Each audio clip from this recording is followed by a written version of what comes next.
Good morning, everybody. I'm Amanda Gordon, your self-proclaimed leading authority on everything automotive.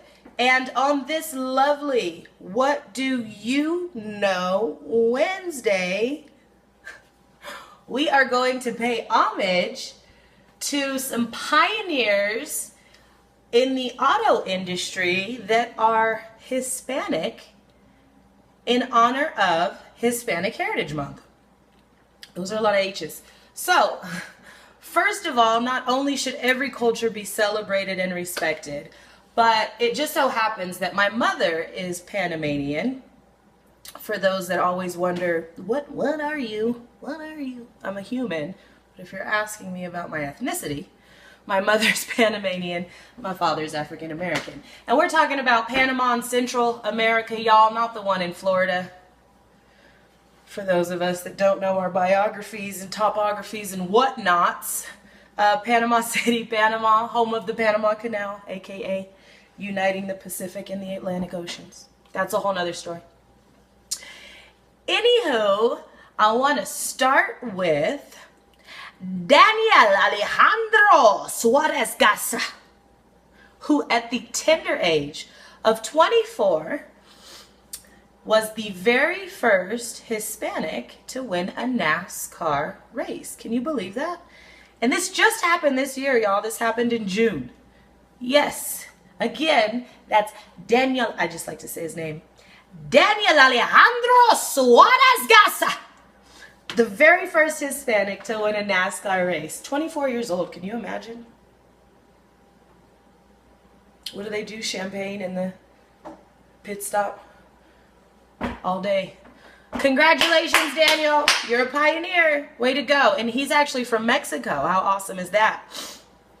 I've got another shout out for Claudia Marquez, who is Senior Director of Sales and Operations for Infiniti USA. That's right, she covers the entire US, and she actually helped Nissan, who is Infiniti's parent company, become the #1 top-selling brand in Mexico. And they kicked out the huge conglomerate GM, and that happened in 2012. So Nissan, thanks to Claudia, is down there kicking GM's butt in Mexico, and she's stationed here in US, and that just like, can I just tell you what that does to me? That just makes me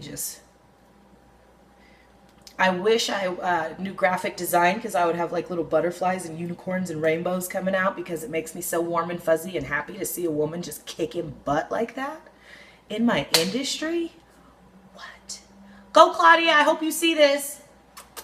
Call me. Last but not least, we're going to talk about just a huge cultural shift that the Hispanics brought to automotive. Wait for it. Wait for it. And go. Or not. And go now. I need a sound person.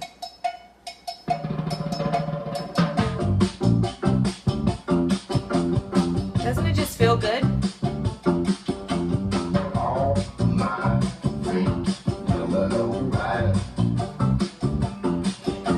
The low rider is a little higher.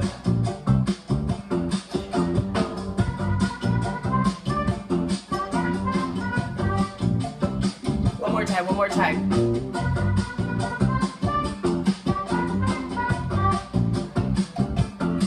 The Lowrider. Thank you for bringing us the Lowrider, my Hispanic compadres. So, the history of the Lowrider. In the mid to late 40s, the Lowrider was created, which is a hydraulically hot rodding classic cars. So it's the process of hydraulically hot rodding classic cars. Let me digress. Again, in the mid to late 40s, after the post-war boom, the economy was amazing, especially in California, where a lot of the retired vets would go. I don't know if they were retired but the war was over, so that's where they landed. And there was a huge Hispanic population in LA, and what better way to kind of show your true colors, show who you are as a culture than in the automobile. So not only did they alter these autos and do all these cool things to these cars, they created a culture of lowriding and cruising. In fact, here in Denver, if you're ever on Federal on a Sunday, you can see the cruisers, and not all of them are lowriders. It's kind of just like a cruise by, but that is thanks to the lowriding culture that was started back in the 40s. What? That was War, by the way, who was also from Long Beach. Dun, dun, dun, dun, dun, dun, dun, dun, dun, dun, dun, dun.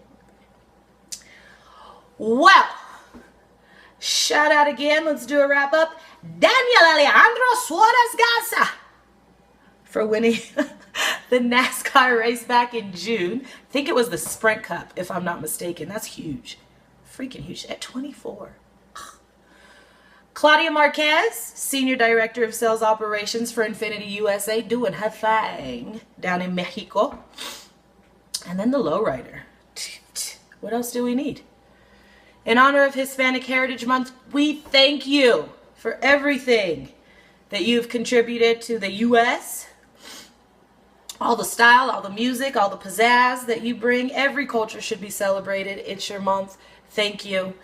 I'm Amanda Gordon for What Do You Know Wednesday, and now you know.